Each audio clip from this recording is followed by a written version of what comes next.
The whole world is focused on just one question. When will the Strait of Hormuz reopen? But honestly, that's the easy question. Okay, let's dive into this. Because the real chaos, the long-term, super expensive chaos, well, that's just about to begin. The recovery? It might be way, way harder than the crisis itself.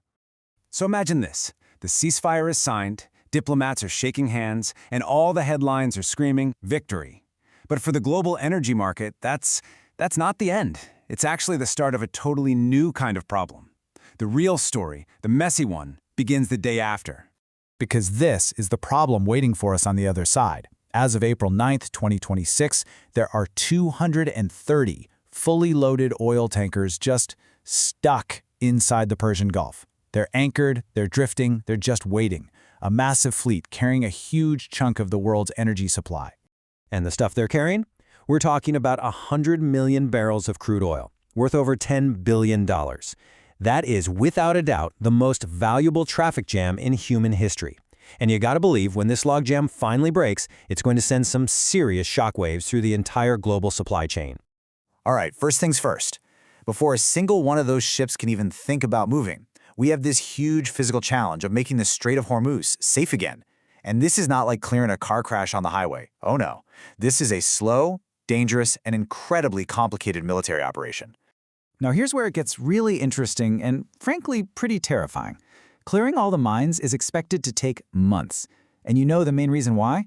There are reports that Iran itself lost track of where it put some of the sea mines. You just can't give the all clear when you know the waterway is basically a floating minefield. And this really shows you just how careful this process has to be. It's a very deliberate, four-step dance.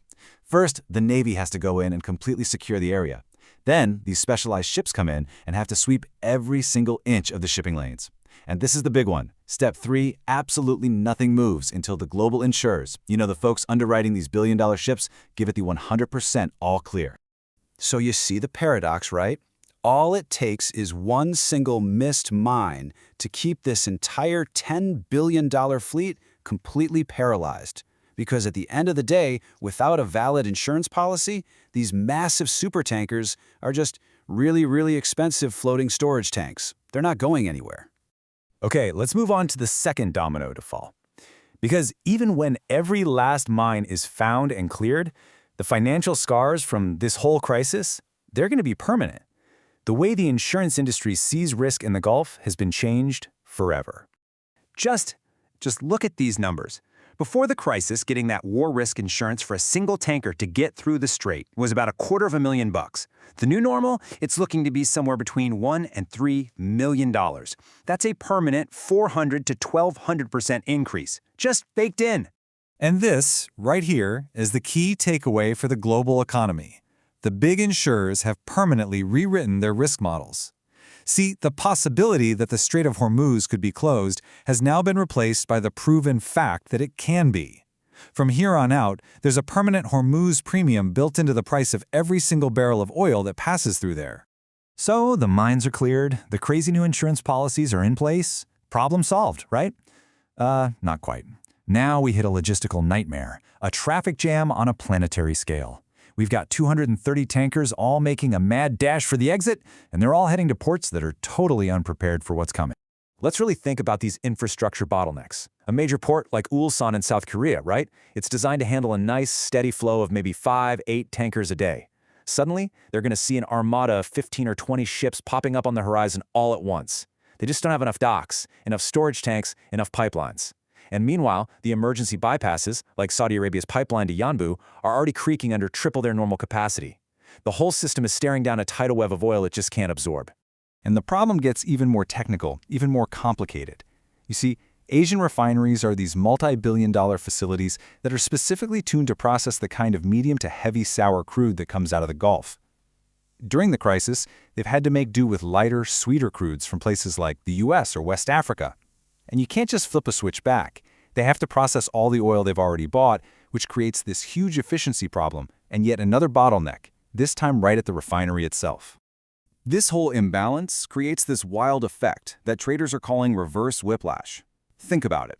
All those suppliers from the US, Angola, and Nigeria who stepped up to fill the gap, they are about to see demand for their oil just fall off a cliff as refineries rush back to the Gulf crude they actually want. This could create a totally bizarre market, where the price for some types of oil completely crashes, while the Gulf crudes everyone needs stay incredibly expensive. So, let's put it all together. You've got physical danger, a permanent repricing of financial risk, and a logistical nightmare. That is the perfect recipe for months, maybe even years, of continued market volatility. The main show might be over, but believe me, the aftershocks are just getting started. And on top of all of that, there are these other crises just brewing under the surface. The world has to somehow replace the 400 million barrels of strategic reserves that were released. The global supply cushion we had before the war, gone. And, maybe most importantly, there's a human factor. You have thousands of sailors who've been trapped in a high-risk zone for weeks. A lot of them are now flat-out refusing to take jobs in the region, which is creating a critical shortage of experienced crews willing to make the trip. So if there's one thing to take away from all this, it's this. Unwinding a crisis of this scale is a breathtakingly complex job. While the world's attention was glued to the military drama of the closure, the real long-term economic pain, that's going to be felt during the messy, chaotic, and deeply frustrating process of reopening. You know, this whole episode has really been a massive stress test of the entire global energy system, and it has exposed some really deep problems. It leaves us all with one final critical question.